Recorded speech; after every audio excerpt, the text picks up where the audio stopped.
Tuhan sanggup memelihara kita. Jangan menyerah. Menyerah dengan keadaan itu membuat kita semakin putus asa. Tetapi ketika kita berserah kepada Tuhan, semua itu ada jalannya bagi kita.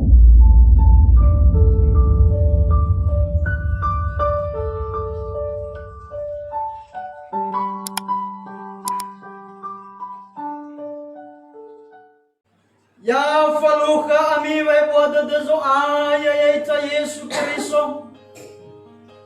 Bafa masilo walangi ama. Bafa besagehehani amonia. Ya saudara-saudara yang dikasihi dalam nama Tuhan kita Yesus Kristus, sebagai nats khotbah kepada kita hari ini terambil dalam kitab Kejadian pasal 1 ayat 26 sampai dengan ayatnya yang ke-31. Saya akan bacakan. Demikianlah pembacaan firman Tuhan. Ayat 26. Berfirmanlah Allah, baiklah kita menjadikan manusia menurut gambar dan rupa kita, supaya mereka berkuasa atas ikan-ikan di laut dan burung-burung di udara, dan atas ternak dan atas seluruh bumi, dan atas segala binatang melata yang merayap di bumi. Maka Allah menciptakan semua itu menurut gambarnya, menurut gambar Allah diciptakannya dia, laki-laki dan perempuan diciptakannya mereka. Allah memberkati mereka, lalu Allah berfirman kepada mereka, beranak cuculah dan bertambah banyak, penuhilah bumi dan taklukkanlah itu, berkuasalah atas ikan-ikan di laut dan burung-burung di udara, dan atas segala binatang yang merayap di bumi. Berfirmanlah Allah, lihatlah, aku memberikan kepadamu segala tumbuh-tumbuhan yang berbiji di seluruh bumi, dan segala pohon-pohonan yang buahnya berbiji, itulah akan menjadi makananmu. Tetapi kepada segala binatang di bumi dan segala burung di udara dan segala yang merayap di bumi yang bernyawa, aku berikan segala tumbuh-tumbuhan hijau menjadi makanannya. Dan jadilah demikian. Maka Allah melihat segala yang dijadikannya itu sungguh amat baik. Jadilah petang dan jadilah pagi. Itulah hari ke-6. Mari kita berdoa.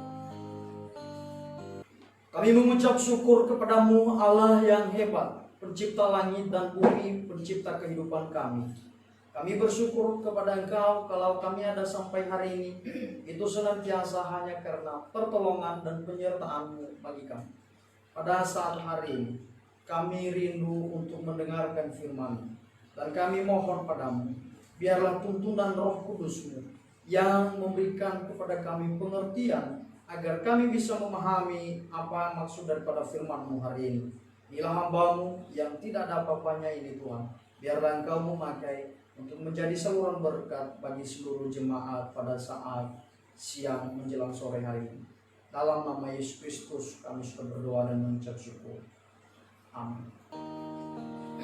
Bapak Ibu saudara-saudara yang dikasihi di dalam nama Tuhan kita Yesus Kristus, saya menyapa kita semuanya Salam. Salam. Pada saat hari ini sebagai nama minggu kepada kita adalah Trinitatis, di mana berbicara tentang kealahan Tritunggal. Saat ini sebagai tema besar, sebagai topik pembahasan sesuai dengan perikopen pada saat minggu ini adalah kemuliaan Tuhan atas ciptaannya. Kita percaya bahwa pencipta langit dan bumi serta beserta isinya, makhluk yang ada, termasuk kehidupan kita manusia, yang menciptakannya adalah Allah. Kita manusia diciptakan sangat istimewa dengan makhluk-makhluk yang lain. Didesain Allah sedemikian rupa sehingga kita sangat berbeda dengan makhluk-makhluk yang lain, berbeda dengan ciptaan-ciptaan yang lain. Saat ini saya akan memberikan tema khotbah saya adalah keistimewaan manusia di hadapan Tuhan. Dari mana kita tahu bahwa manusia itu istimewa di hadapan Tuhan? Yang pertama saudara-saudara, diciptakannya berbeda dengan yang lainnya. Kita bisa melihat ayat 26 sampai dengan ayatnya yang ke-27. Saya akan membacakan sekali lagi. Berfirmanlah Allah, baiklah kita menjadikan manusia menurut gambar dan rupa kita, supaya mereka berkuasa atas ikan-ikan di laut dan burung-burung di udara, dan atas ternak dan atas seluruh bumi, dan atas segala binatang melata yang merayap di bumi. Maka Allah menciptakan manusia itu menurut gambarnya. Menurut gambarnya diciptakannya dia laki-laki dan perempuan diciptakannya berbeda.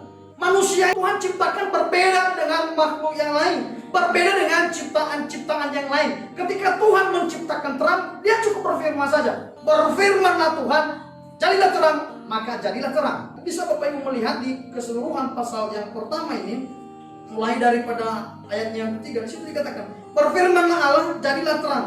Ayat 6, berfirmanlah Allah, jadilah cakrawala. Ayat 9, berfirmanlah Allah, hendaklah segala air yang di bawah langit berkumpul pada suatu tempat.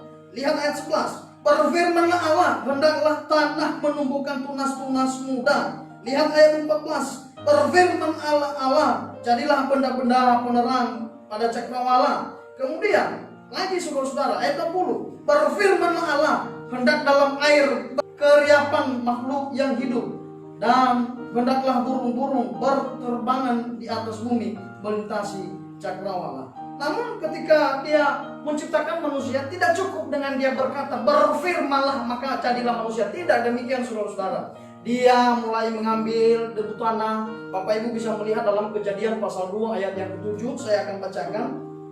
Ketika itulah Tuhan Allah membentuk manusia itu dari debu tanah dan menghembuskan nafas hidup ke dalam hidungnya. Demikianlah manusia itu menjadi makhluk yang hidup. Jadi yang pertama, ketika dia menciptakan manusia itu, dia desain sedemikian rupa. Dia langsung mengerjakan dengan tangannya. Dia mengambil dulu debu tanah, dia bentuk seperti manusia. Dan setelah itu, dia hembuskan dengan nafas yang keluar daripada dirinya sendiri. Setelah itu, jadilah manusia. Katanya firman Tuhan di sini, bahwa manusia itu diciptakan segambar dan serupa dengan Allah. Artinya sifat-sifat Allah, karakter-karakter Allah itu ada dalam diri kita. Sifat Allah yang pengasih itu diberikannya juga kepada kita, sehingga kita juga bisa saling mengasihi satu dengan yang lainnya. Tetapi kadang-kadang manusia, ya tetap di manusia, kadang-kadang sifat manusia jauh dari perkenanan hati Tuhan. Sudah diberikan sifat mengasihi sama Tuhan, tetapi manusia tetap saja karena egonya tidak bisa mengasihi orang lain. Selalu membenci, selalu dendam, kepahitan. Tapi saya percaya kita jemaat-jemaat khususnya di Kabupaten Bandung ini tidak ada sifat-sifat yang seperti ini. Saudara-saudara itu yang dikasihi dalam nama Tuhan kita Yesus Kristus. Kita ini sangat berharga di mata Tuhan. Maka oleh sebab itu, jikalau ada di antara kita saat ini yang merasa lemah, mungkin saat ini ada di antara kita merasa lemah karena kondisi fisiknya, karena kondisi kesehatan yang kurang baik, kita sedang sakit, mungkin karena kondisi fisik kita cacat, atau mungkin karena IQ kita pas-pasan. Sudah dibilang, sudah diajarin berkali-kali, tetapi masih saja kita masih belum mengerti. Sudah diajarin oleh guru di sekolah, oleh dosen di kuliah, misalnya mata pelajaran, mata kuliah, tetapi itu juga masih belum masuk di akal kita. Ketika kita mendapatkan rapor atau kita mendapatkan NEM kita, maka kita melihat nilainya hanya pas-pasan. Anda yang sedang bekerja oleh atasan, memberikan pemahaman-pemahaman, memberikan penjelasan tentang apa yang harus dikerjakan, tetapi mungkin kita masih belum mengerti karena keterbatasan kita. Itu bisa saja membuat kita menyerah, atau mungkin saat ini kita merasa lemah dengan ekonomi kita, keuangan kita. Kita sudah melamar di pekerjaan, di perusahaan, namun kita masih belum diterima-terima. Kita sudah mencoba untuk berusaha, untuk berbisnis misalnya, untuk memulai usaha-usaha dengan berbagai jenis, tetapi itu juga tetap bangkrut. Mungkin saat ini saudara-saudara sedang putus asa, mungkin saat ini mau menyerah. Ingat Bapak Ibu saudara-saudara yang dikasihi Tuhan, menyerah adalah awal dari kegagalan saudara-saudara.